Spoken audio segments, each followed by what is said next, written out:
All righty, boys and girls, welcome back to another episode of the Red, White, Claret, and Blue Show with your illustrious hosts. I am Toasty McGee, and this is Chris the Milkman Condit, your American villain voices, as always, serving up the lukewarmest of lukewarm opinions. Please go follow, like, rate, review, subscribe. All you new subscribers over the course of the last week, all you new listeners, go check us out in all the locations, because that is the only way we're going to figure out how to keep justifying doing this for you week in, week out. Christopher, how are you, sir? I'm doing great, Alex. Show us what you're sipping on. Oh, yeah. So anyone who's watching on the YouTube, I'm not actually drinking milk, although I should maybe just say it is. So I told Alex privately that one of the things that I'd like to do in the new year is learn to make some more cocktails, because my cocktail game is fairly basic. So I've been doing some playing around for the last couple of days, and this is a holiday rum milk punch. And so it's mostly rum and bourbon, some half and half, a little bit of simple syrup that is nothing much, dash of vanilla, and then sprinkle with nutmeg. So it's quite good, very boozy. And by the end of this podcast, I'll probably be feeling pretty good. I'm glad to hear that, Chris. As I said to you the other day, this seems like the, I don't know, precursor bartender's edition of eggnog. Yeah. Right. Yes. Yeah. It's like a Southern U.S. version of eggnog, I guess, when I was reading about it. I'd never had it before, but I was trying to find something that my wife and I would both like, and I landed on that. And I think we both liked it. I liked it a little better than she does, because it is very booze forward for those of you that want to give it a shot. I'll do your little thing. Slide tackle into our DMs, and I will send you the recipe. But yeah, I'll send the recipe if anybody wants it. It is very good. It's a little better for the holidays, but still, we're in wintertime here. It's cold here in North Carolina, so I still feel like it's an appropriate drink. But it was very good around the holiday season. I don't know, dude. I walked the dogs in a t-shirt today. It has not been that cold of a holiday season. It was like 52 today. That's freezing. No, it was warmer than that. It was like 60, 65, at least the real feel. I don't know what the thing said. I think that's because it was 28 the day before, or 2 days ago, so your body fools itself. But no, yeah, it's going to be in the 40s tonight as we're recording. So I as much as I am from Cleveland, I am now a giant wimp when it comes to cold weather. For the Europeans that listen, that I don't know, 40 is what, like 3 degrees Celsius, give or take, right? Yeah, I don't know Celsius to Fahrenheit very well at all. So apologies for those of you across the pond that are listening. 3 degrees. Go with 3 degrees. Yeah, somewhere cold for yeah. But anyway, so it's a great drink for the cold seasons. And again, slide tackle into our DMs, and I will send you the recipe if you'd like it.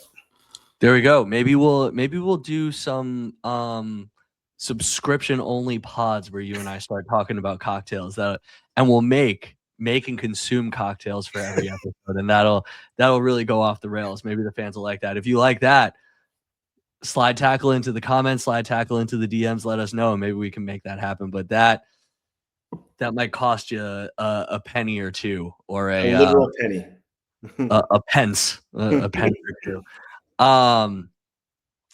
Chris, we have already had.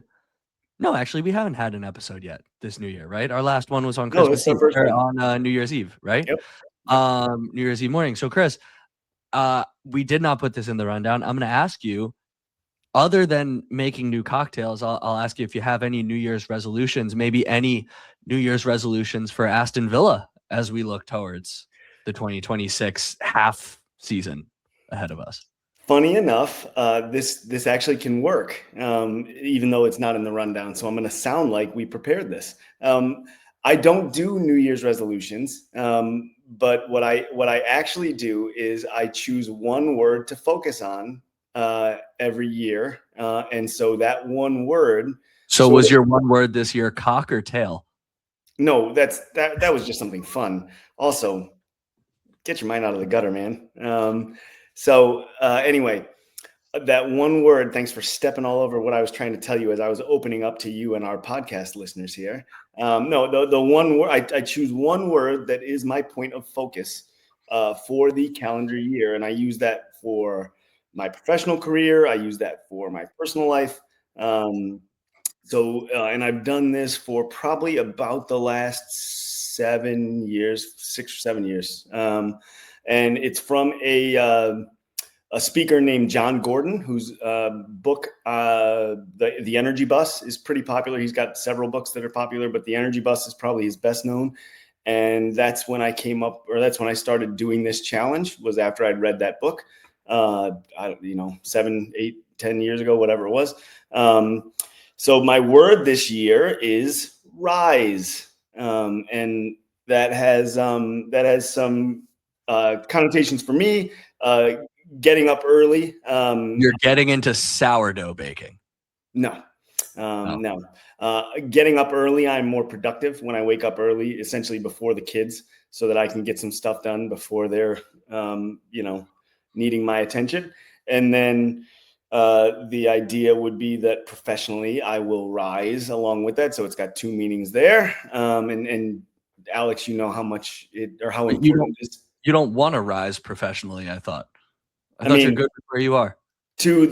I want to rise to the top of where I can go. Okay. And enough. I mean, you know how important I was saying that, you know how important it is to me to be considered the top of my profession. I want to continue that. But so for Aston Villa, continue to rise up the table, and hopefully make a challenge in Europa and in the Premier League. So, Alex, do you do New Year's resolutions? Well, I just want you to know that you are the top of your profession to me. I always think of you that way, and I will never think of you any other way. I'm the best battery salesman you know. Goddamn right you are. Chris, I do not do New Year's resolutions. My wife is a big proponent of New Year's resolution. She likes to turn over the new leaf, something to go for, all that kind of stuff. I won't say that I don't resolve to do things, but I'm just as liable to say, hey, you know what, starting on Monday, I'm going to be more diligent about my workout routine on July 27th as I am on January 1st. You know what I mean? So like, I will pick points in the calendar and be like, hey, you know, it's starting this day. Like, I'm going to try and read a little more. I'm going to run a little more, or whatever it is, but it doesn't necessarily correlate always with the first of the year. So that being said, you know, I will say that my Villa New Year's resolution will be to finish strong. And this probably kind of corresponds to your rise up the table. But over the last couple of years with Unai Emery, I would say that in large part, Villa have, to varying degrees, limped over the line at the end of the season. You know, we've talked a lot about 2 years ago, and we'll talk about this a little bit later on when we talk about what Villa need to do over the second half of the season, given where they are at the table right now. Barely getting over the line and really only getting fourth place because of the ineptitude of Tottenham Hotspur rather than Villa really holding off the challenge. You know, you think about last year, yes, we went on a little bit of a run to get up to fifth, sixth place, but ultimately we limped over the line in how we finished against Manchester United. Weren't able to see that season out. There is so much for Villa to play for this year, whether that be the FA Cup, whether that be the Europa League, whether that be a title challenge, whether that be just competing for top four. And so I just don't want to see us limp over the end of the line. So my Villa resolution this year would be for us to finish strong. Perfect. That is well said. And I agree. I think that maybe to just piggyback on that, I think Villa are in a better position to do so than they have been in previous seasons, because there's a little more squad depth, or a lot more squad depth. And even with some injuries mounting, they've been able to manage it pretty well. So I think we have the possibility to finish strong and a relatively favorable setup in the schedule, as much as can be toward the end of the season here. So I'm excited as we begin the second half. And you know what? Let's talk about finishing strong, Chris. Villa finished pretty strong yesterday against Nottingham Forest. So let's dive right into that one. Lineups when they came out, I think you and I were pretty close in our predictions here. We did talk about Emi Buendia potentially being someone that would come back in and start this one, given the belief that Forrest would go with a low block and his ability to kind of be creative, pick out some different passes, all that kind of stuff. Ian Matson also came back into the starting lineup. And, so the only interesting thing that I have to say about this is that Unai continues to hate Daniel Mallon, right? I don't know that it's hate Daniel Mallon. I think there's two things at play here. Mallon has been at his most effective in large part when he comes off the bench. And he, as you have said, especially, but as we both said, he's not a number 9. And he's not going to play centrally behind Watkins. I don't think he's best as a wing. And so you could see him going as a wing in this game, but I think that maybe the reason he doesn't get the start against Forest is that he's maybe going to get the start against Palace, and I think there may be some squad management in the cards there. And that our two best players on the wing have been on the wing so far this season in Morgan Rogers and John McGinn. Sure, over the past few games when Emi Buendia has started, Rogers has ostensibly been a 10-second striker, maybe in that role that Daniel Mallon would play. And so now doubly, either one, you're not going to start Daniel Mallon over Morgan Rogers, but two, to start the both of them together, let's say you did Mallon left, Rogers central, and McGinn right. Daniel Mallon has not played off the left wing for us. And secondarily, you don't necessarily have that person sitting in the hole in that 10 spot, linking the Yuri Kamara midfield to the attack the way that Emi Buendia does. Similarly, if you were to flip the two, let's say you put Daniel Mallon centrally as a second striker alongside Ollie Watkins and Morgan Rogers wide left to start the game, you are conceding a lot of space around their defensive midfield in that kind of gap that I don't think behooves Aston Villa's structure tactically. So Daniel Mallon, I think, has been a casualty. I said that, I think, largely tongue in cheek. Daniel Mallon has been a casualty of the great play of John McGinn and Morgan Rogers. And that is kind of the simplest explanation for it. Yep. And it worked out. I mean, yeah, especially if Watkins has found his shooting boots, and we will talk about that. But it's going to get more difficult for Mallon to see the pitch, and it's going to be more in rotational sort of starts. But again, the good news is that when he's come off the bench, by and large, he's been an extremely effective player. So as we've said a million times, it's good to have a lot of good players. It's good to be able to bring a player like that off the bench. So, Chris, talk about the first half. We went into this one saying Villa deservedly smashed by Arsenal. Did we have some gripes with the referee and Ollie Watkins in that game? Sure. But end of the day, Arsenal deserved to win that. And so we came into this one saying Villa needed a response. And I think you saw over the course of the first 10, 20 minutes that Villa absolutely were up for this one, were aggressive, and wanted to have that positive response to the Arsenal defeat. You see this in the 10th minute. Press from, I believe it was Morgan Rogers on our right-hand side, their left, causes the turnover, falls to Ollie Watkins, early opportunity. And I guess I will ask you, poor center forward play or great goalkeeping?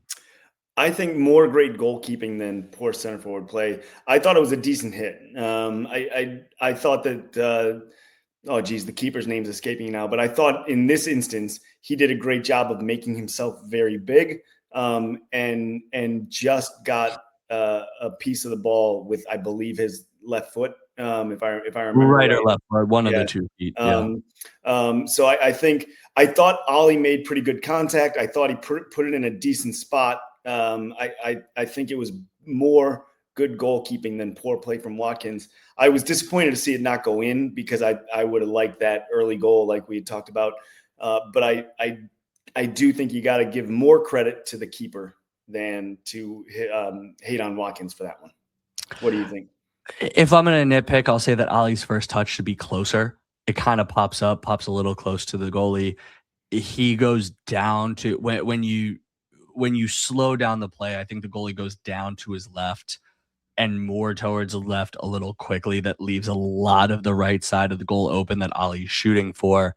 But even with all of that, I am probably closer to your mind that at the end of the day, you just need to say, listen, that's good goalkeeping. That's not necessarily on Ollie Watkins.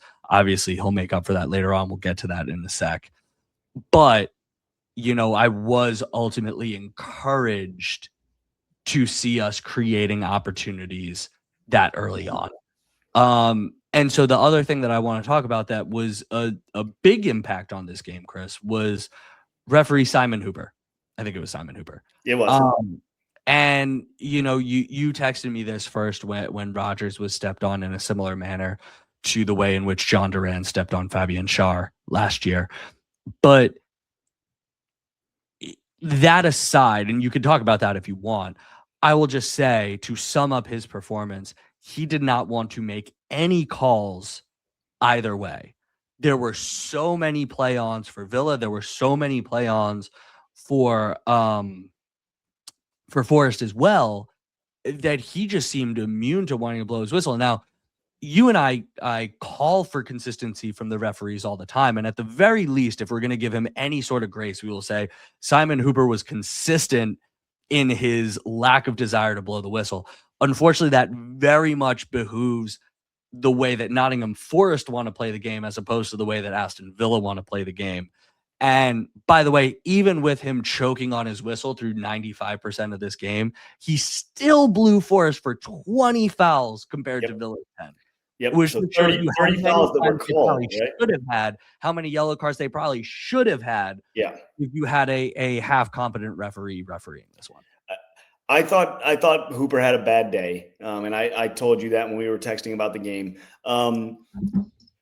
I thought he let a lot go both ways. I mean, a lot, as you said, but it was such a classic Sean Dyche game where it was just clutch, grab, and hack for 90 minutes, or at least for 44 and a half, at least, where it was nothing but mucking up the middle of the park. And that's exactly what Dyche wants to do. So I've made NFL references on this before, but to make an American football reference, the Legion of Boom Seattle Seahawks used to always say, or said, I should say, after the fact, after they won a Super Bowl, we commit pass interference and illegal contact on every play because they're not going to call it on every play.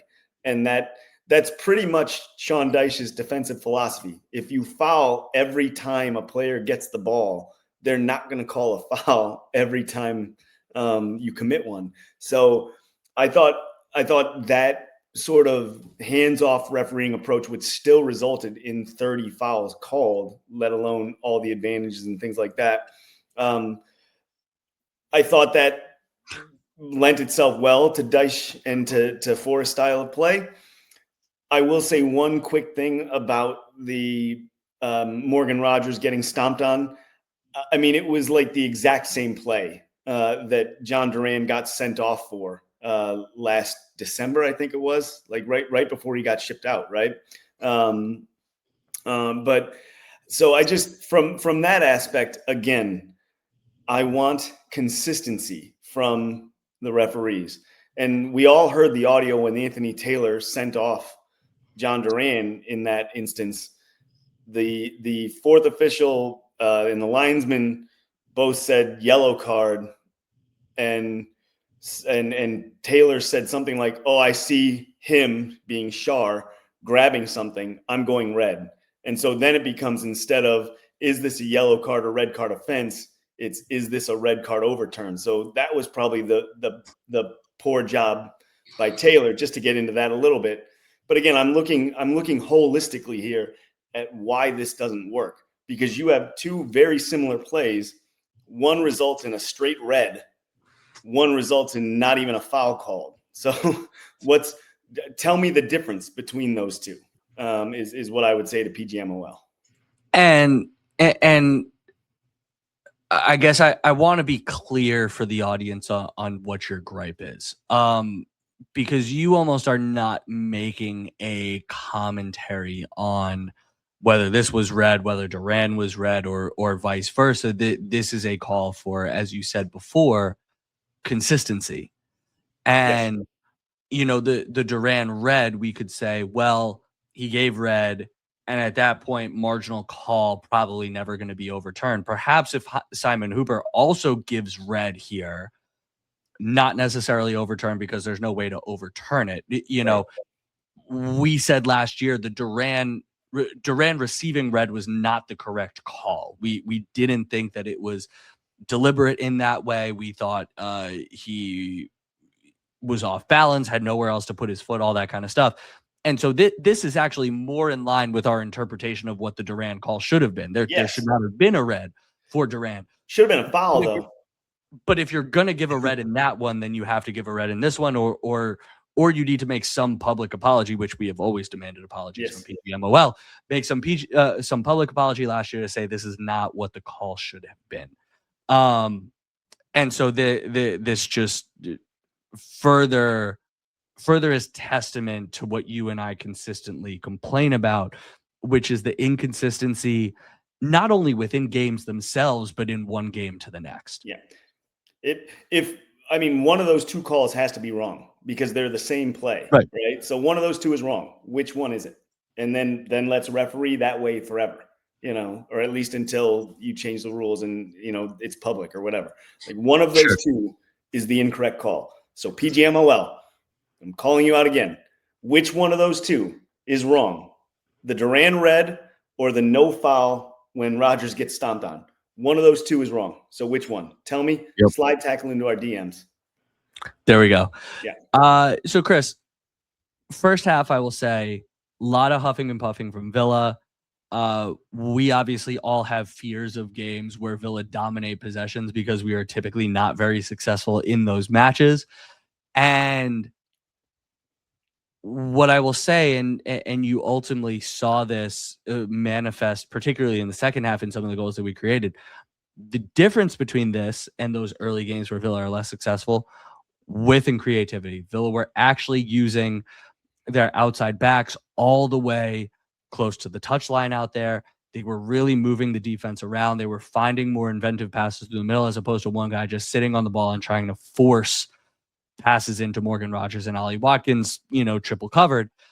And so ultimately, 44th, 45th minute, whatever that is, take a bow. Ollie Watkins, you and I have been crying out all year long for him to just have a crack when he sees a moment of daylight as opposed to overthinking it and cycling it back around. This was exactly that. And look at what happened. Ollie Watkins has 3 and 3, and now all of a sudden he has met my call, and I can officially say he is so back.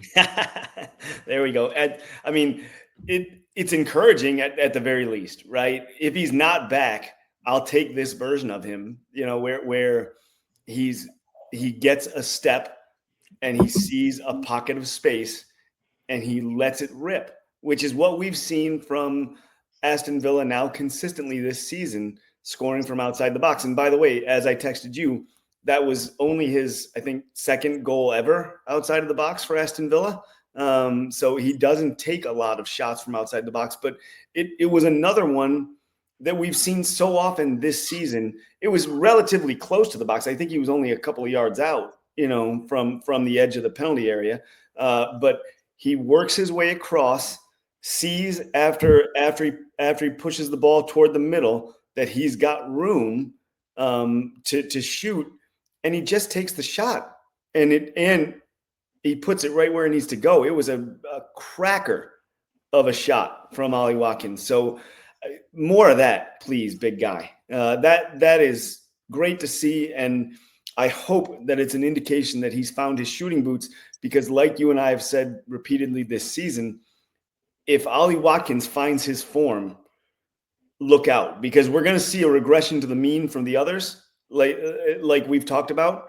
But then you would also expect Ollie Watkins to rise to where we would expect him to be. So I think hopefully we're seeing that, and we're going to see sort of the blend of all these players where they need to be. Couldn't have said it better myself, so we'll kind of leave it there.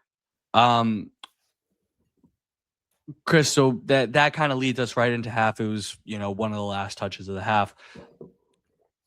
I think this encapsulates the game pretty perfectly. At halftime, we were at 321 to 66 passes completed. 66. Dice ball. Unbelievable. You look at the 58th minute, it was 171 to 27 passes in the final third. Villa rarely dominate games this way, at least this year. Yep. In the English Premier League. We will certainly keep a lot of possession, but not to this extent. And so that is why ultimately when Nottingham Forest even scored a goal to come within one, I was never concerned as to what the outcome of this one was going to be. I agree. I never felt worried, even when they gave up the goal, because I believe you had 3-1 on this one. Did you not? Maybe, yeah. So I wasn't worried that Forest were going to find a second, because it just didn't seem to be in the cards. And Villa thoroughly controlled this game pretty well from start to finish. And a lot of that is because Villa are just the better team out of these two. And that's not arrogant to say or anything like that. They just are. And Forest are at the moment a little bit of a mess. They're just fortunate that there are at least two, maybe all three teams below them that are maybe even more of a mess, so at least, again, at the moment. So I think that this was a good game for Villa, because what did you and I ask for ultimately? And it was to take this game by the scruff of the neck and put Forest to the sword, because you're the better team and you should play like it, and you're at home and you should dominate everything. And Villa did. It was a rare case where, even though they gave up a goal, you never felt like it was ever a chance that Forest were going to get anything out of this game. Yeah, it was. You said it. You and I were looking for a convincing win to kind of recover from that Arsenal defeat, and this was exactly it. And so, 49th minute, McGinn, excellent first-time finish at 2-0, games to bed anyway. But what I want to highlight on this one is the pass from Kamara out wide to Matty Cash. I talked about with a little bit earlier, said we would come back to it. That is ultimately what creates just enough room in the middle of the park for McGinn to make that late Lampard-esque run in and hit that one first time. It is so simple that first 5 matches of the season, Matty Cash is not up there in that position. He doesn't necessarily make the run. He's probably, I would guess, 15 yards back and another 5 yards outside, right? Playing a little bit more defensive. And so Villa don't have someone to cycle the ball around to. Kamara probably just forces it into McGinn or passes it laterally to him. And ultimately the opportunity isn't there. But you can see, if you watch that on replay, when Kamara swings it outside to Cash, the left back moves out to him. The center back's eyes turn so that he can't react to McGinn as quickly. And that's what ultimately creates the space for McGinn to make that run in. It is so subtle, but it is so important to make that pass out there. Exactly what you and I have been calling for weeks. The utilization of width to create the opportunities through the middle when Villa are dominant in possession. That is ultimately what is going to unlock teams like Nottingham Forest. Yep, and a great run from McGinn, as well as a fantastic strike, but a great run to make that play possible. Yep. Chris, you highlighted this in the first goal for Ollie Watkins, and it happened again here. Forrest's inability to get out, the effectiveness of Villa's press was also crucial to a lot of their success today as well. And so I want to give you a second to just kind of talk about what you saw there. Yeah, so they didn't press consistently, Aston Villa, in this game with Forest, but when they did, it was extremely effective. And we've seen this throughout the winning run, I would say, where Villa are not going to ever be considered a high press team or a high pressure team defensively, but you'll see moments or times, opportunities in games where Emery decides to really to ratchet up the pressure, and Villa's ability to pounce on those moments and pounce on those moments and opportunities really were a big difference in this game, because Forest had both those two goals that we just talked about, the first goal and the second goal, were resulted due to Forest not being able to get the ball out of their own third, and Villa taking advantage of the opportunity. So again, it's not just the heavy metal football like Jurgen Klopp likes to play, but it's picking your moment and applying pressure at the opportune time. And I thought that Villa did very well against Forest on Saturday doing that. Chris, as good as we did against Forest, 62nd minute, we just can't have nice things. We just can't have a clean sheet, can we? Well, we've had some, We've had 1, 2, 3, 4, 5. I'm including Europa League. Yeah. 6. Research on doing 7. research. Yeah. I mean, Yeah. It would have been nice to have a clean sheet, but ultimately what matters? 3 points, right? And still a goal 2 difference is going to matter, Chris. Goal difference it was matters. still a 2-goal differential, Goal difference matters. Chris, can you admit that goal difference You're not matters? going to get a lot of games where you're going to have more than 2 goal difference. But Chris, can you admit that goal difference does matter? I mean, it does. It's as a tiebreaker, sure. It does as a tiebreaker, but it doesn't if you win enough, But so,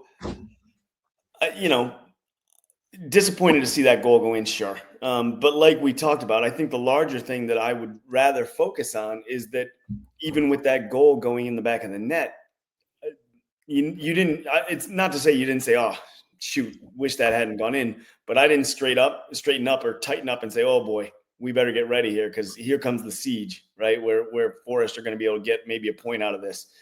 That never happened, and I was never worried about that happening. No, that's fair. I am, we praised him a couple weeks ago. Need to be lukewarm and criticize him here as well. Lindelof plays that one all kinds of ways wrong. Yeah. I believe it was Igor Jesus makes the run in behind him wildly offsides, and yet for whatever reason, Lindelof decides to track that run, which allows Nottingham Forest to float the ball over his head into Gibbs White, who makes a fantastic run, and credit to him for the finish over Emi Martinez, by the way. That chip was fantastic, but credit to him, credit to Villa, because the response, to your point, no hanging of the heads, no Forest onslaught, and so it's only 9 minutes later that McGinn ices it. Beautiful shot. You look at that from the goal side, the bend that he has to get it around the goalie, the defender, goes outside the post and then back into the post. Beautiful finish. But what vision and what pass by Yuri Tielemans, who by the way had 32 line breaking passes, which is more than any other player in the EPL this year. That's a crazy stat. That's a crazy stat. Crazy stat. True stat. Unbelievable pass to spot the run of John McGinn and put that one in. Another great run by John McGinn, but I'm pretty sure that I texted you when that happened, baby, what you doing? So yeah, there's so many, because your baby refers to the goalkeeper, by the way. But before it even gets to him, the Forest center backs. So Murillo jumps forward like 10 yards to cover nothing. There's no one there in that space. It's like when you're playing FIFA and you're like tracking a runner and you press the switch or they automatically switch you. And so you have a guy that just jumps like 10 yards in the opposite direction of where you want him to go. It was almost like that's what happened to Murillo once Yuri kicked the ball.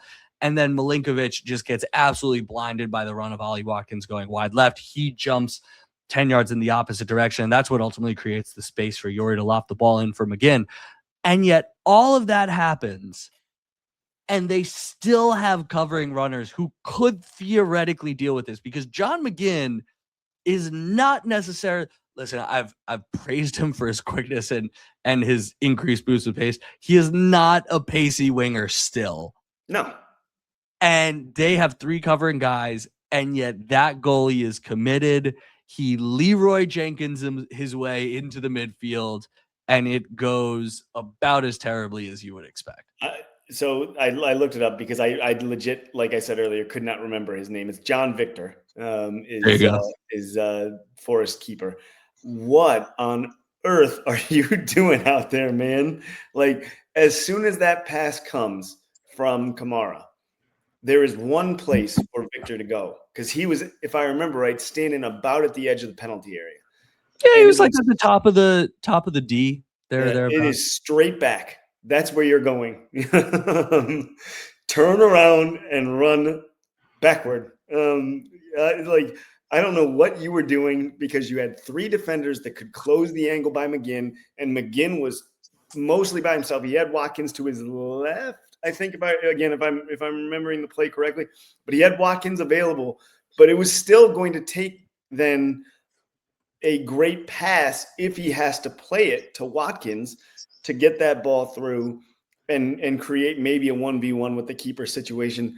But guess what? You don't even have to worry about that, because Victor is coming out to the halfway line. And so McGinn, to be honest, you got to give credit to McGinn for the finish, because he, like you said, he put that thing exactly where it needed to be and bent it into the corner of the net. I think that was such a preventable goal by Forest. I mean, a chance likely would have been created or could have been created, but boy, they made it very easy to shoot from distance. So yet another goal from outside the box with low XG. But XG wouldn't consider the fact that the goalkeeper is, 45 yards out of his box when you take that shot. So that changes things, right? So yes, absolutely it does. 2 questions for you. One, I didn't realize this until he came on. Didn't Matt Sells have like the joint most clean sheets all of last year? Yeah. So what are you doing getting benched? So he got injured. He was injured, and Victor played so well in the injury, I guess. Played so well. They're in 17th. I understand that. I'm what not is well. I agree.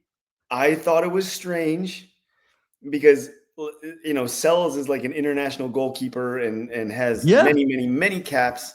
And I don't know about Victor. He's Brazilian, but I honestly can't tell you if he's started for Brazil a lot or anything like that. I can tell you that Sells has, not for Brazil, but he's got many international caps. So yeah, kind of surprising. But also, like, if you want to look at last season Nottingham Forest compared to this season, if you want to talk about regression to the mean, here we are, right? Like, everything has come back to where you would expect it to be. I have so many qualms with this argument, though, because people, we are avid followers of XG philosophy and his vendetta against Aston Villa right now, as hilarious as it is. And if you open up his comments every time, people are bringing up Nottingham Forest this, Nottingham Forest that. They overperformed so much last year. Look at how they fell off and finished 7th, and what's happening to them this year. There are so many things outside of effing XG. It's not just that. Bringing Forest down, the firing of Nuno, yes, the ownership situation, the transfer decisions that they've made. There is so much more for why Forest suck this year compared to last. and it is not even the top 5 is that they overperformed XG last year. That was an entirely different team, entirely different manager. I don't want to hear that argument, not from you, but from like other people.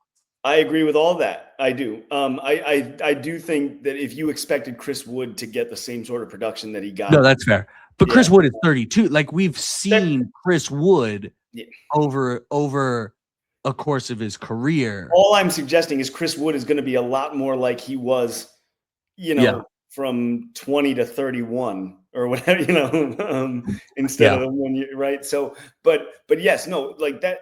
There's a lot of turmoil around that club, and some of that has to do with Markakis because he seems to really relish in the drama. The firing of Nuno and that whole mess, the hiring of Big Ange and firing of Big Ange in the span of what feels like 14 days, but I don't remember exactly how long it was. I think it was like 30, maybe. And then Sean Dyche was probably the best decision they made to try and stabilize things, pardon me. But then you also have like the whole thing with Gibbs White essentially probably being held hostage and being told that he has to say he wants to be here, and that whole mess. So yes, there is a lot of stuff outside the club, but from an on-field perspective, there were certain things that you looked at and said, you know what, probably not going to be able to replicate all of that next year, right? As it turns out, they're just not replicating any of it. Like Wood fell off, Sells falls off, all of these things, right? And I don't even if it's fall off as much as gets scored on more because he faced a lot of shots, So all of these things are like a confluence of events that have led to where they are. Now, positive for Villa, they really took it to a team that is struggling and a team that looks like they will continue to struggle. So I'm happy from Villa's perspective that they were able to take advantage of a team near the bottom of the table and make it clear that this one was never in doubt.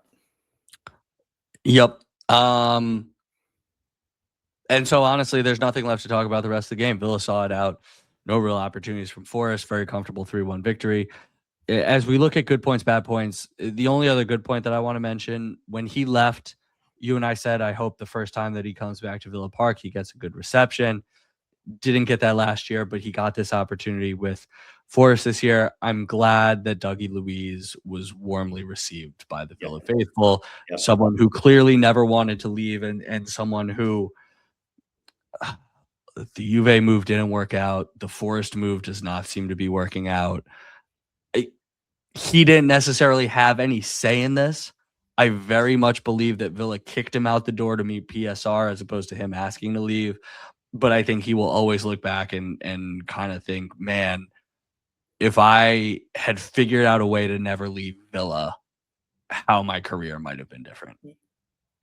There's that new book, Rise of the Villains, that has come out. And the suggestion from that book is that it was PSR, yes, but it was also that Unai Emery, and I read a clip. I haven't read the whole book. I apologize. So I don't want to speak too much, but there was a thought within Aston Villa. I don't know who it was, but there was a thought within the hierarchy of Aston Villa that maybe that was maximum Douglas Luiz. That was the best you were going to get out of him, and it was time to cut him loose. So PSR, yes, years would probably support that. That's why I'm saying it. That's right. And I will read that book. I just have not yet, but that I read that clip from it. So there is that suggestion that the Villa hierarchy, whether that was Emery, the scouting department, sporting director, combination of all of them, that they considered maybe this is the time to let him go because we can maximize our profit, and this is the best we're going to get from him. Listen, our hit rate on that seems to be pretty darn high. Yep. Look at John Duran, by the way. Yeah. Listen, talent otherwise. Moussa Diaby, right? Was he going to get much better than what we got for him? Good win. We're riding high, so we always end on bad points for that. Bring us back to lukewarm. Amadou Onana out for what's looking like about a month. Thoughts maybe better left unsaid on that one. We've been on record in the past few podcasts of how influential we thought he was and could be. Yep. Thankfully, the schedule is lessening up a little bit and is a little bit lighter over the course of the next month. So hopefully we can cope without him. That's all I'll say on that one. And, a little more time for a player that you and I think have much higher thoughts of this year in Lamar Bogard, who can potentially fit in if we want to do that double defensive midfielder, Yori Tielemans in the 10 kind of double pivot situation. So you don't feel as exposed with Bogard in there now as you did last season, and he still is not a right back, and I don't think he's ever going to play right back again outside of emergency situations. But he's looked so much more comfortable in that defensive midfield role. So would you rather have Onana out there? Obviously, he's a world-class player and an athlete and all those things. But Bogard has proven himself to be a more than fine Premier League player in that role. So I'm okay with it. I'd prefer to have Onana, but if we have to go without so that Onana can get healthy, I feel much more comfortable than I would have 12 months ago with Bogard in that role. Yep. Chris, larger implication on the season. Villa were sole holders of second place for a moment. Yep. They are now joint second, down on in goal difference, 17 worse than Manchester City. So, just 2 or 3 games and we'll make that up. But that being said, after getting smashed 4-1 earlier this week, we then moved to this game week where there were 6 teams that won in the entire league, one of which was Wolves in 20th, by the way. So great week for Villa to be one of those 6 teams that wins. Obviously makes up some points. 8-point gap on 4th, 11-point gap on 5th. So there is a lot of breathing room for Aston Villa now as we continue to look down the table instead of up. Yeah, and I think that if you read the post-game comments or listen to the post-game comments from the players, it's clear that the message from the top has gotten through to everyone. And that it helps when you win, right? That is obviously easier to do when you're winning than when you're losing. But every single player says in the interview, we're just looking at the next game. That's it. The next game. And that right now, particularly for this club, this team that hasn't won any trophies, they've got some experienced players, experienced European players, all that sort of stuff, but no trophies. So it's the right mindset here while everyone else is trying to ask them, are you in a title race? Are you in a title race? Are you in a title race? The correct thing to say is we just got to worry about whoever is next on the schedule. That's it. Listen, Unai Emery says, and the players have repeated, I think John McGinn most recently repeated this, 34 games. That's when we decide where our placement is. Until we get to 34, we're not thinking about Champions League, about titles, about anything like that. We're just looking ahead to the next game. Match week 34 is when we say, okay, this is where we might finish out the season. They won't say it, so I will. Villa are in a title race. And to the Arsenal fans on Twitter, to the haters on Twitter, to the Villa fans on Twitter, by the way, this does not mean that I think Villa will win the title. It doesn't. In this moment right now, they are only 6 points off the top. And so therefore they are in the title race. The worst runner at the Olympics can be neck and neck with Usain Bolt for 4 seconds. And for those 4 seconds, they are in it for a win. They might not ultimately win. No one will think they'll win it by the end, but they are in it in that second. And so all I am saying is that in match week 20, Villa are in a title race. It does not mean that I am putting them as favorites, 30%, any of that to win the title. But like the people that are like, oh, with Arsenal's 4-1 win, like this proves Villa were never in a title race. No, they were in a title race before too. They just weren't likely to win the title race. And that's all that matters. And that is what I will announce right now. Boy, you really went on a limb there. That's that. For a second, I thought you were going to get hot with hot takes, but no. Lukewarmest of lukewarm opinions, man. The only thing that I would like, the only thing that no one would bat an eye if you said Man City was in a title race, and they've been in it before and they've won it before a lot, all that stuff. So there is that factor to it. But if, like you said, looking solely at the numbers, Villa are right there. And looking solely at the numbers over the last 3 seasons, Villa are right there. So you can't ask for more than what we as Aston Villa fans are getting right now from this squad, given the limitations that we've talked about many, many, many, many, many times. And I will continue to talk about, especially on Twitter, to you Arsenal fans that act like you're, an underdog here. Anyway, I agree with you. I think my take on the whole title race thing is what I said a couple of weeks ago. It's so early. It doesn't matter. We have 5 months, almost 6, until the end of the season. Like that, it's a long time.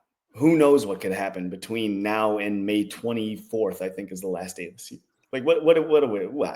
I don't know. We'll see what happens. Let's just keep watching and enjoying. And I mean, one thing that I'd like to say about this team, Aston Villa, this season is, if nothing else, it's been entertaining since Game 6. Game 1 through 5, not so much.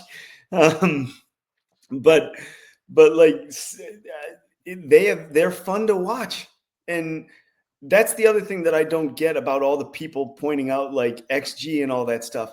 Do we not just enjoy watching sports? Like, is it not fun to watch a guy let one rip from 35 yards and see it go in the back of the net? I'm here for that. I'll enjoy that every day of the week. Chris, it's not, because modern sports is all about owning other fan bases. And if you lose, being able to say, yeah, but you sucked, we should have won based on these arbitrary statistics, is the way that you pwn other fan bases. And that is what sports are about nowadays. Not watching it on TV. It's winning on Twitter. No, it's not. It's about enjoying it. It's like I said, it's the exit velo for soccer. That's what unfortunately XG has become. It has. And XG philosophy guy is not afraid to kind of make it that either, by the way. And I like, it's great. Good for him or her. I think it's a him, but good for XG philosophy for like creating this and making this. Essentially, every fan base finds a reason to hate him or love him. And that is exactly where you want to be as a content creator, right? So good for him, but also bad for reasonable discussion. I'm sorry, are you a proponent of reasonable discussion? Sometimes. Not often, but sometimes. Only when I drag you back to reality. That's fair. All right.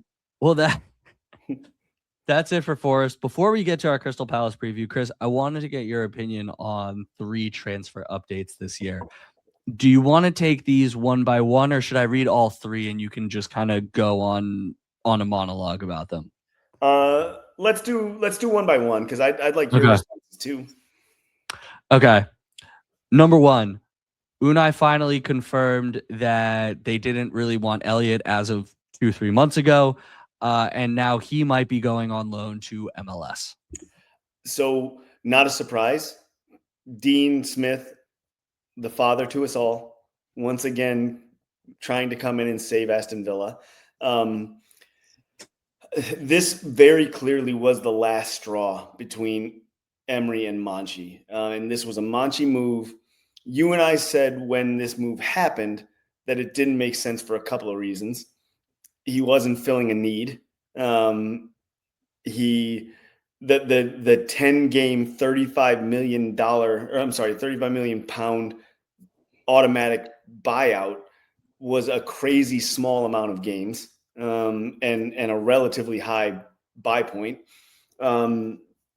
It just didn't make a lot of sense for Villa. So this was clearly a player that Monchi liked, that Emery didn't. And not long after Elliott was brought in, Monchi left the club.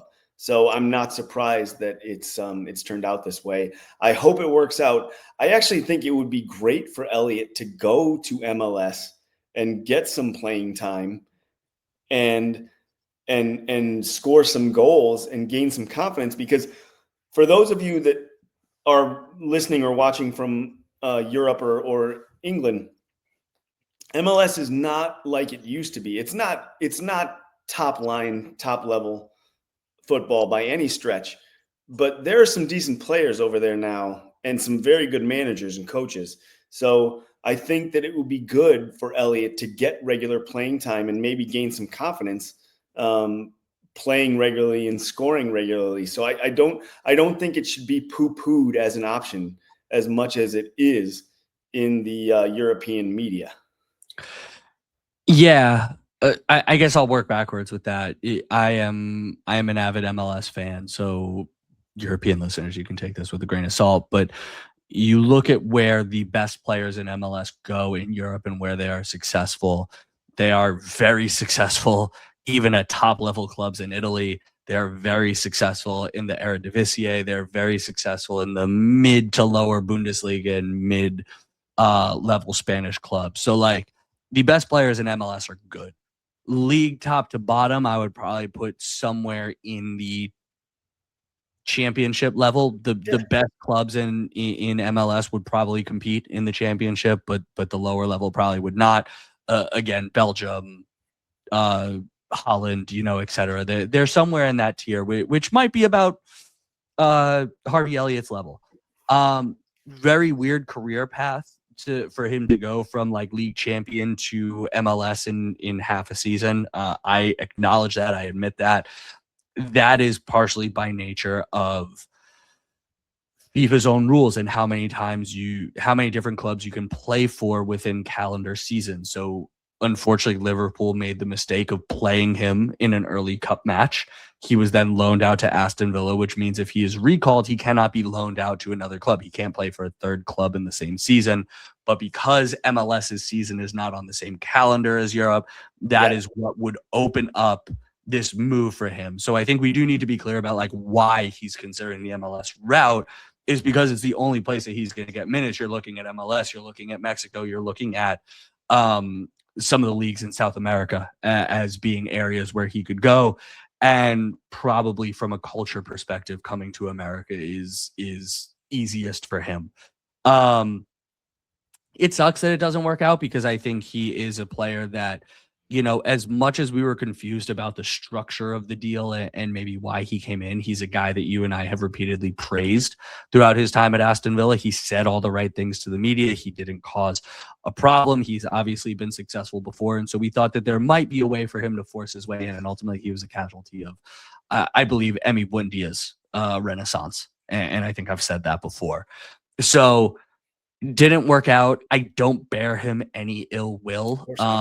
He is a guy who I think got caught between two clubs who didn't really want him, and was ultimately going to need to find a path forward. I think he will find that. All that is left for Aston Villa and Liverpool to figure out is compensation. So it is rumored that because of the $35 million deal, coming in after 10 appearances, this was Liverpool kind of doing Aston Villa solid for our financial situation over the summer, in exchange for us kind of guaranteeing that we would take a player off their hands.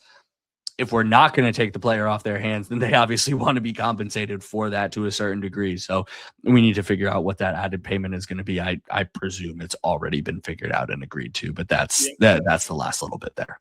Yep. Chris, Louis Barry, I'm actually not sure who canceled this loan, whether it was Sheffield or Villa. Regardless, he is coming back from Sheffield United to Aston Villa. The savior is home. No, he's not. So, look, my Brummy friends who listen to this podcast and watch this podcast, I appreciate you guys. And I don't dislike Louis Barry. I don't. And I don't want it to come across that way, which is why I'm saying all these things right now, because I understand he's a local kid. He scored that goal in the U21s that everybody remembers.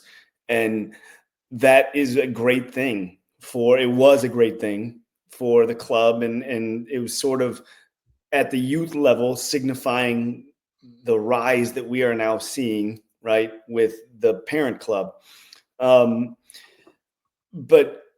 I just think that you see a lot of people on Twitter and on social media that say that Louis Barry should be getting a shot at Villa as a backup to Ollie Watkins or something like that.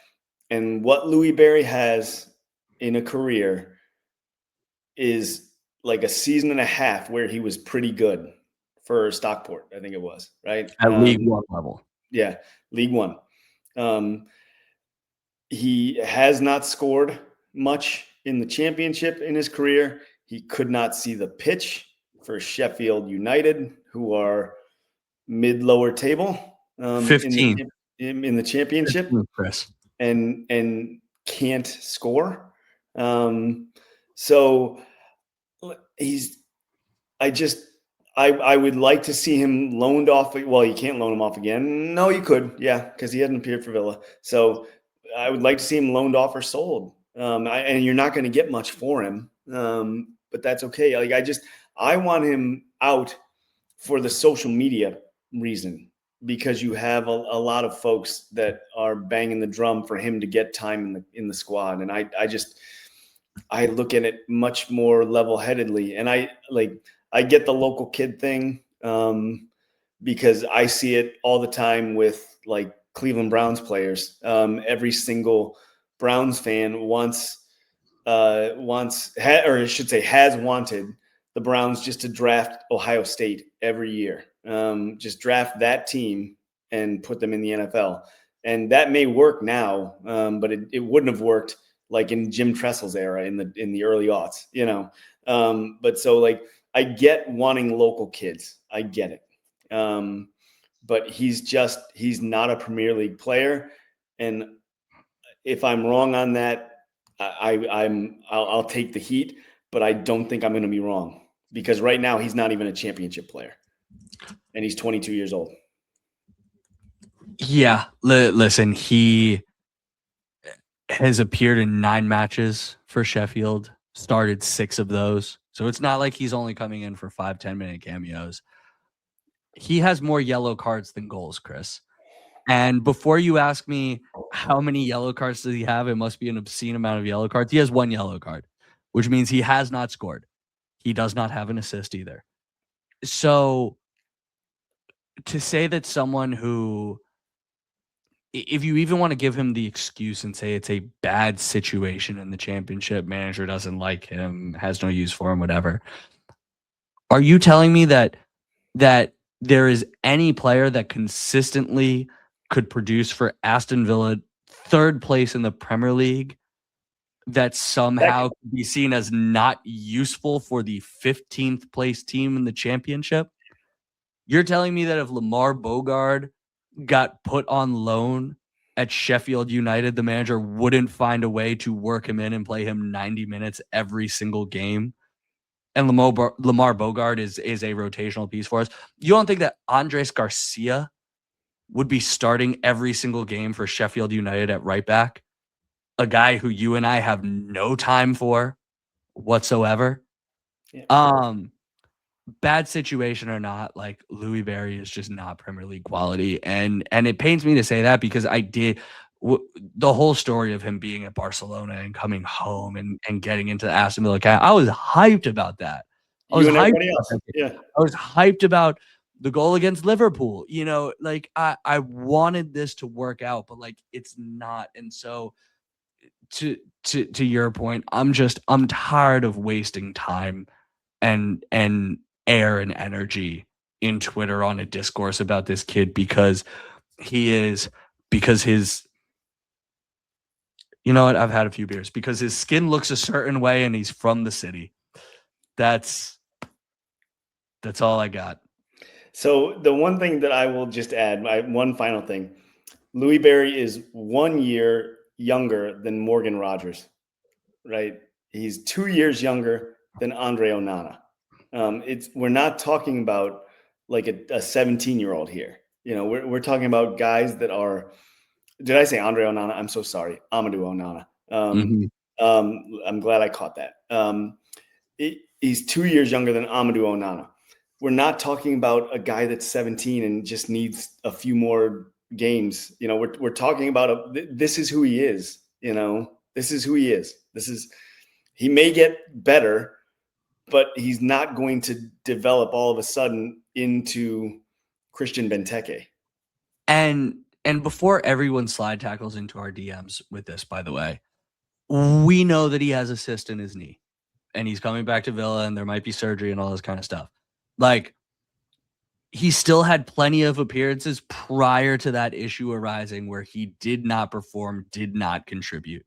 So this has, in my opinion, this has nothing to do with the injury and all this kind of stuff. This just comes down to the fact that he is probably a lower championship, upper League One level player. And that's fine.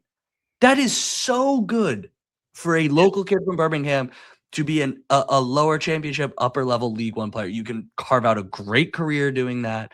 And that you are still better than 99.9% of the population of footballers. By the way, he can still be phenomenal with that being his ceiling. Chris, last one that I'm curious your thoughts on. Omar Marmoush from City to Villa. Would you take him? I've seen this. Yeah. I'm not quite sure what to make of it, to be honest with you. It intrigues me as a move. I wonder, because of kind of where my head's at, I think by and large, my first thought goes to how do we afford this? Because I think they're asking for like 59 million or somewhere in that range. So I would think there would have to be a sell to buy a sort of situation there. And I don't know who you sell for that kind of money. But as a player, I wouldn't mind bringing in another young talent that looks like not only does he have a ton of potential, but he looks like he's already ready to produce. So I think that's kind of from a transfer standpoint, the evolution of Aston Villa. Whereas before we were bringing in John Durans from Chicago Fire for, £8 million. Morgan Rogers, who Middlesbrough had our pants down for £12 million. That second tier podcast has come out and said it was a terrible take, but I have to do it every time. So you're at that point you were buying potential, young players with a lot of potential. But now you're buying or looking, at least linked to buy a young player who not only has a great deal of potential, but looks like he's got the production to back it up.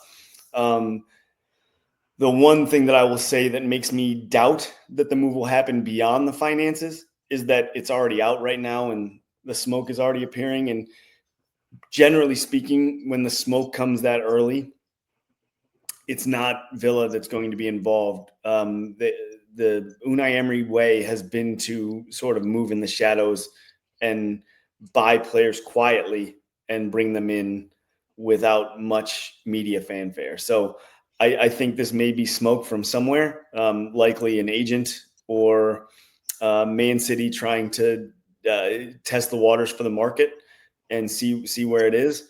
And maybe Villa did call, and ask about it. But that's sort of one of those things, Alex, you and I know exists, where somebody makes a phone call and then all of a sudden, Villa makes a phone call just to inquire about Marmoush.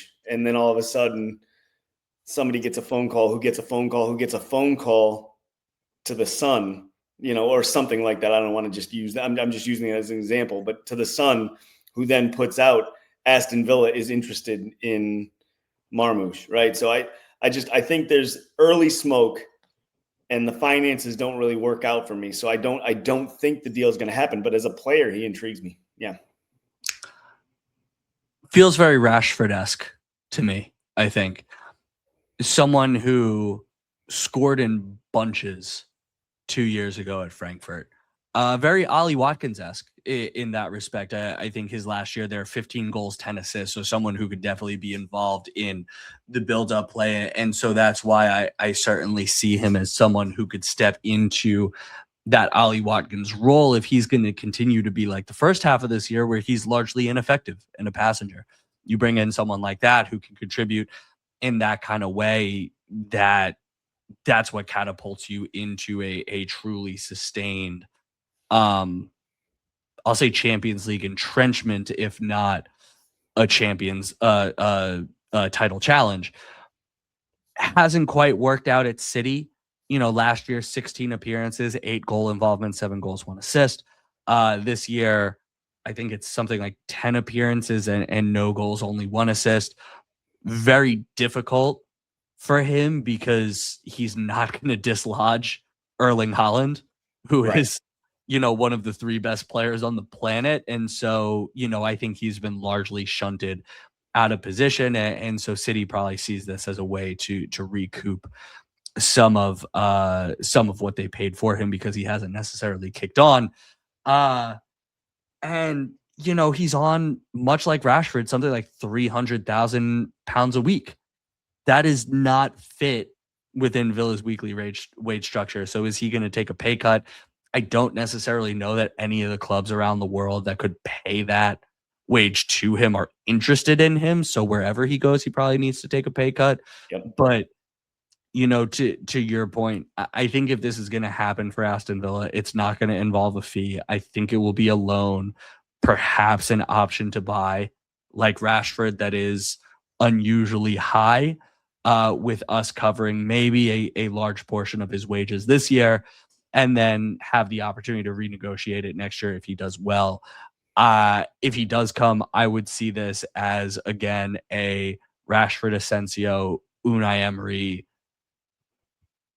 It's not a reclamation project because we're ultimately not claiming him, but like someone for Unai Emery to immediately plug and play, build up, and ultimately he's going to kind of go elsewhere after we use him for 6 months. I think that's probably the best case scenario that we can. Does he dislodge Watkins at this rate? Watkins over the last 3 weeks, probably not. Watkins over the first 17 games of this season, absolutely. Sure. I think he does. Yes, I agree. Yeah. Look, I think it's worthwhile to have competition. I think it is worthwhile to have insurance because, Ollie Watkins is already on record as nursing a knee injury. Who knows what's going to happen with that? So I do think we need something in this window, whether it's Marmoush or not, that probably remains to be seen. Sure. Yep. Chris, any others that I forgot, or should we move on to Crystal Palace? That Brazilian kid, and I don't have him, but Allison is in. We've talked about Allison's him before. There it is. Yeah. 19-year-old winger out of Brazil. Yeah. Go check out the old episodes. We did a little bit of analysis on him. I believe the TLDR seems exciting, seems in a Leon Bailey mode off the right-hand side, going to provide us a little bit of width and pace. Brazilian media seemed uncertain on him, I think, to put it mildly. That seemed fair, Chris? Yes. All right, cool. On to Crystal Palace. Last time we met, third match of the season, we were trash, utterly smashed 3-0. Unai Emery tried making a bunch of changes.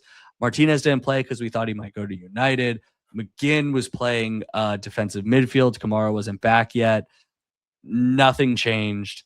Lost 3-0. We dominated the possession, but did utterly nothing with it. Further evidence to that, 59% possession, 515 to 385 passes completed, and yet still destroyed on the XG battle. Constant Cash in particular were atrocious on this day. Poor coverage, poor passing. Cash gave up a penalty. Mateta ultimately converted it. And so by the 29th minute, this one was over. Pretty typical Villa versus Palace in recent years. Since then, Chris, this has been... Sorry, did you have something to say on... Well, I was just going to say, and typical of Villa in those first 5 games of this season, right? Sure. If you could encapsulate the first 5 games of this season into a single 90 minutes, that's probably it, if we're being honest. because it was probably the worst of the 5, although there might be a second or close runner up there, but still, just everything that could have gone wrong went wrong in that match. Yeah, agreed. Since then, Palace weirdly club in turmoil, I guess. Glasner's been taking a lot of shots at the board for not investing, not reinvesting the Eze money or figuring out how to keep him there, willing to sell. I think he said something like they are just willing to sell and pocket the profit as opposed to actually push on to be a consistent European challenger. God knows he's proven that he is a European quality manager. Now there's rumors that Adam Wharton is available for 60 million with City, Arsenal, United, Real Madrid all circling. Man, imagine if Adam Wharton went from Crystal Palace to Real Madrid. They had a good start to the year. They actually went unbeaten in their first 11 matches in all competitions. They only won 5 of those, but still. So they started, I'll say mediocre. Then they went on a real bit of a heater. Got all the way up to 5th and we're kind of sitting there for a little bit.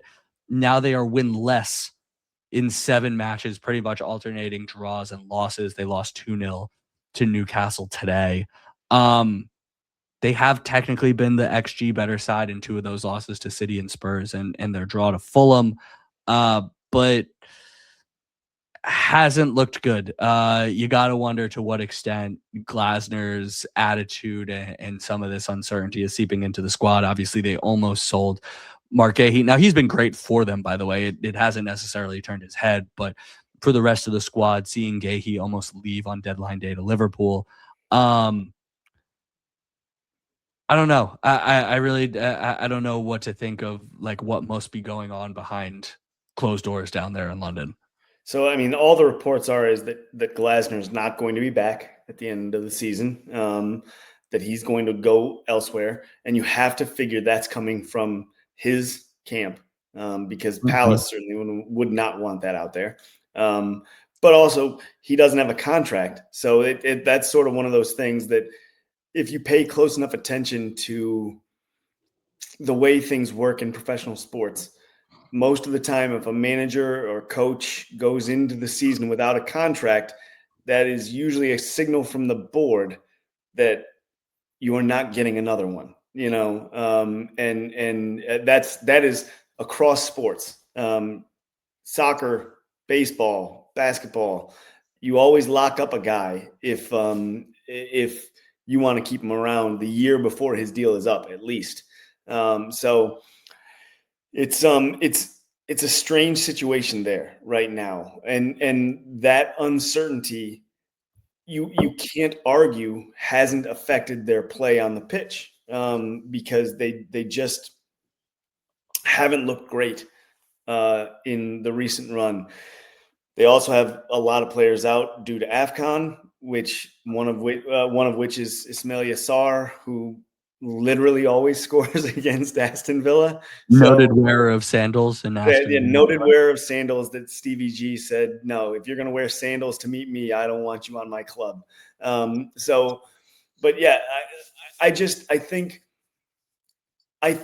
this is an opportunity again to pick up an away win in a difficult place to play in South London, and a place where Villa don't typically play very well. That's putting it mildly. But yeah, this has been a bogey team for Villa for how long, right? For the entire length of Unai Emery's career here, which is 3 years now. But this has been a bogey team for Aston Villa forever.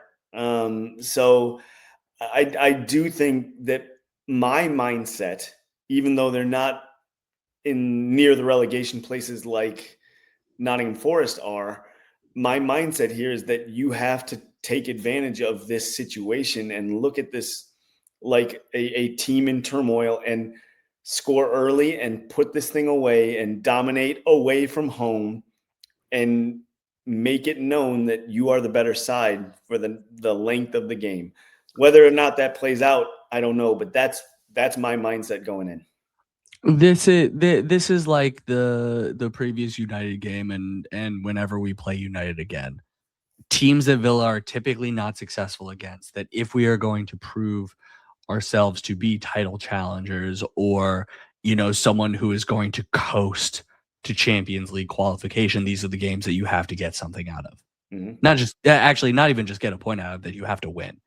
And, we'll learn a lot about the mettle of Aston Villa and Unai Emery when this game ultimately happens. So, Chris, we know how they play. We've seen this happen enough times.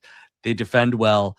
They attack quickly down and I'll use quotes when I say the middle. It's not directly through the middle. They kind of use their wingers to cut inside our right back, left back into those channels between the outside back and the center back. So kind of like they're not inverted because they have right foot and left foot, but like the right forward, the space that Daniel Malin kind of occupies, the one that Morgan Rogers does when he plays off the left. They attack quickly into those gaps. They use a lot of through balls. They really run at the defense, try and time the offside trap, and they do it to great success. The most interesting stat that I found as I was kind of researching this, that is something that we haven't necessarily covered before. When Crystal Palace are at home, they give up shots at 7% more frequently from our right, their left. And I don't necessarily know why that is. So it jumps from 9% to 16%. Interestingly, I don't think Villa create a ton off of their right-hand side through John McGinn. The shots definitely come more off the left of the Morgan Rogers, Emi Buendia, Ollie Watkins drifting to the left, kind of tandem over there. So I don't necessarily know that that's something that we'll exploit, but it's something that I'll certainly be watching and how Crystal Palace set up to see if they're pushing people over to that side, maybe because Gahey's over there, whatever that is. You are forgetting one key player on the Villa right, though, that has a rocket of a left foot. And John it's Matty McGinn? Cash.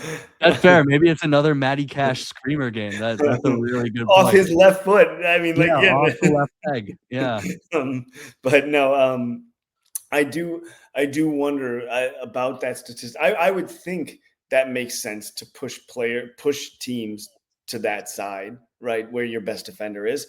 And Munoz is so good at right back. It makes sense that other teams would try and attack the left a little more, I suppose.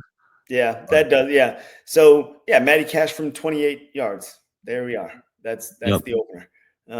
But no, I just – they're still a dangerous team despite the turmoil. And I think that, as much as I said earlier that Villa need to look at this as an opportunity to take advantage of a team in turmoil, you have to consider the fact that they still have a threat, even with the players that are going to be missing due to injury or AFCON. I don't take anything for granted away from home in South London. Unai Emery is great just about everywhere else in London, but not in South London. I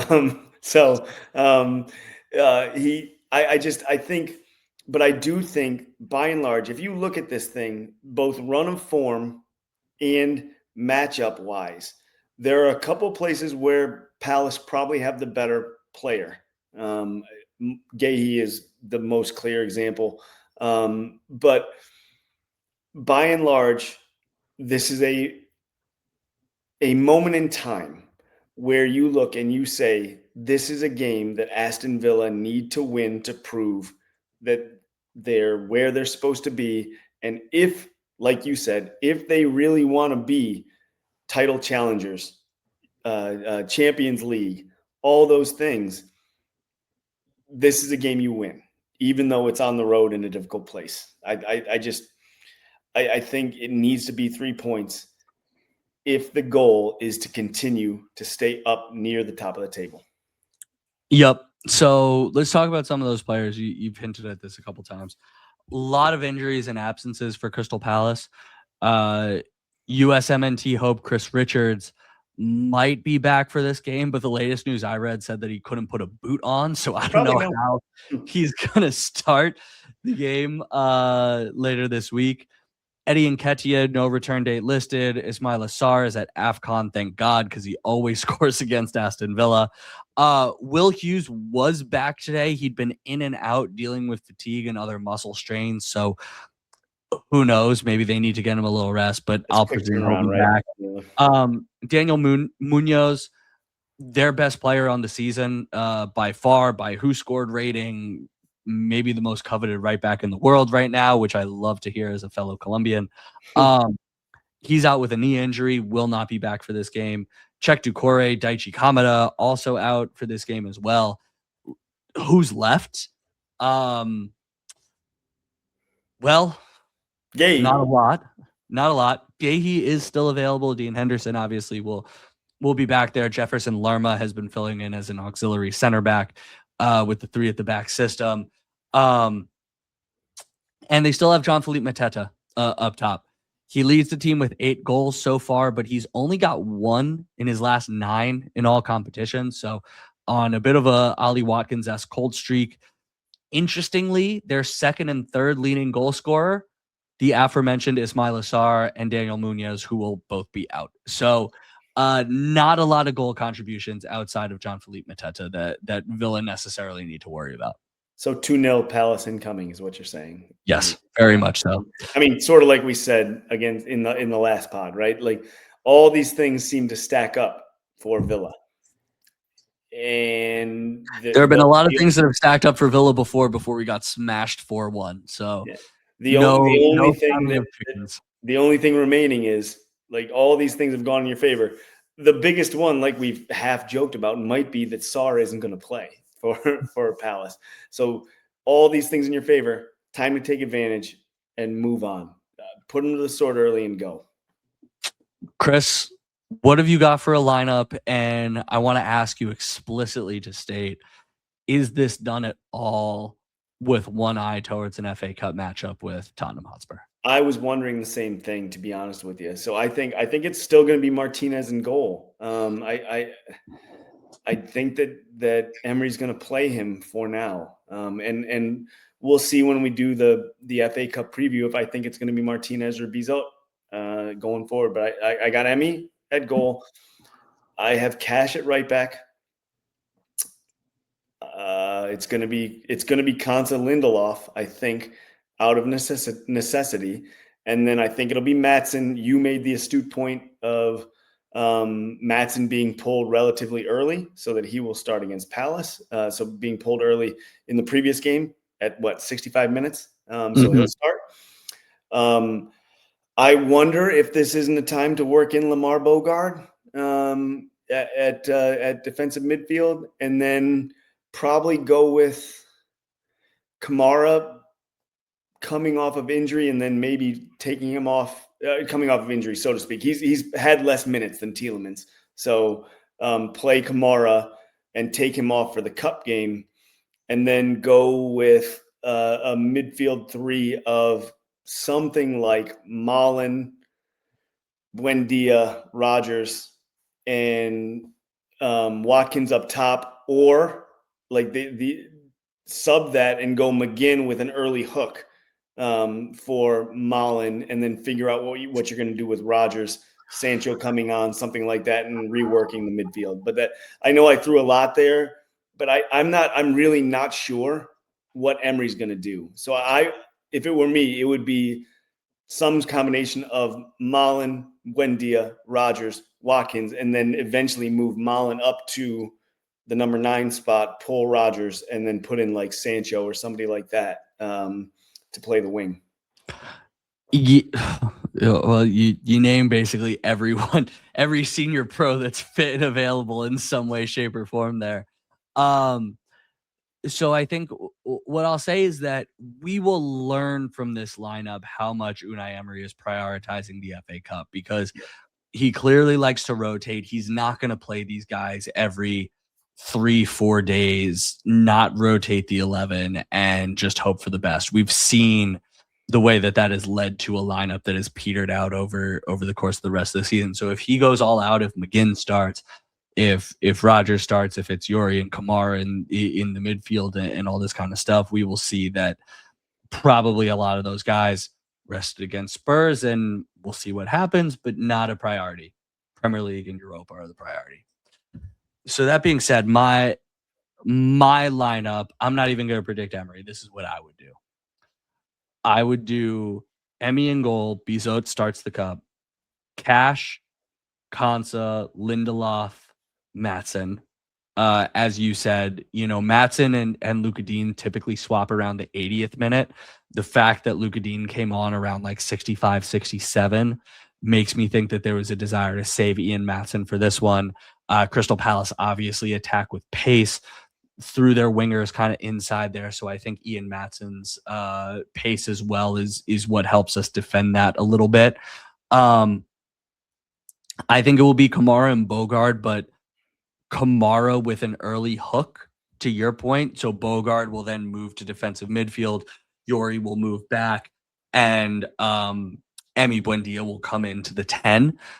So I think it'll be Kamara, Bogard as the two defensive midfielders. Ahead of them will be Rodgers, Tielemans, and I'm going to say Sancho. Thought you might. Yeah. With Watkins up top. And the reason why I say that is because Emery has seemed insistent on starting Malen at the 9 in our cup matches. Yeah. League Cup, Europa League, etc. So he might come on early in this one, but I think the intention will be for him to play the number 9 against Tottenham over the weekend. So that's why I don't think he starts. McGinn, there seems to be a concerted effort to manage his minutes. He's typically one of the first guys hooked. You saw him not start against Arsenal on short rest. He has not started a lot of the Europa League matches this year. And so as useful as he is, I think he is someone who we could probably do without. Use Sancho to possess the ball a little bit more, hopefully. And then he might be one of the first people to come on for Sancho in the 55th, 60th minute or so, if we really need his leadership and his involvement there. Yeah, if we need it is the right thing to say. Break glass in case of emergency kind of situation. Yeah, no, I think you're probably right on a lot of things there. I think it's a difficult one to call, given that it's a short turnaround and then another short turnaround. So we never are quite sure in these situations how Emery's going to play it, which I think it's nice to have options and not know.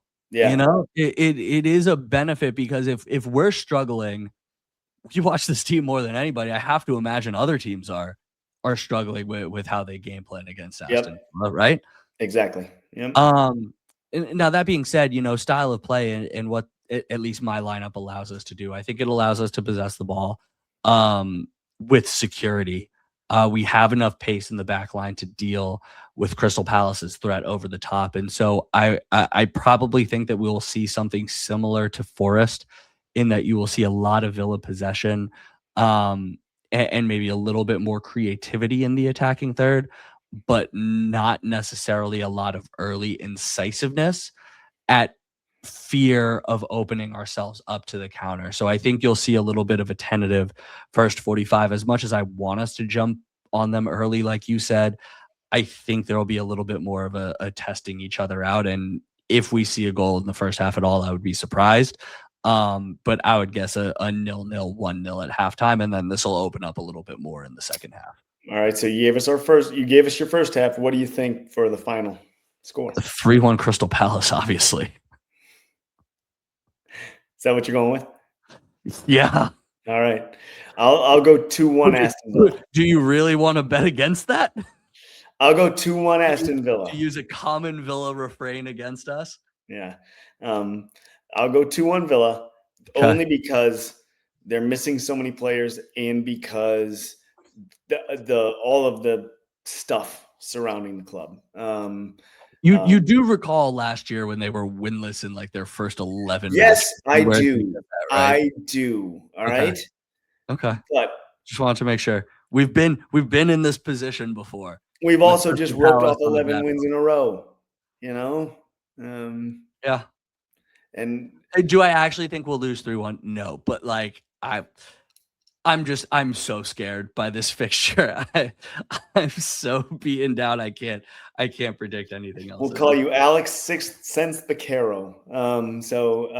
Here we go. But no, I think it's a win. I hope it's a win.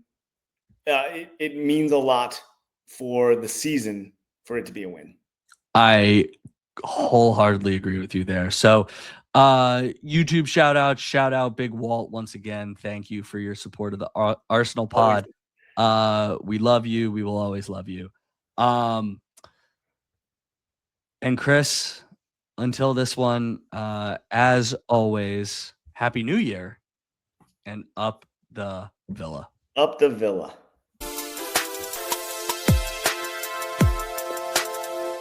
Hi, Mom and Dad.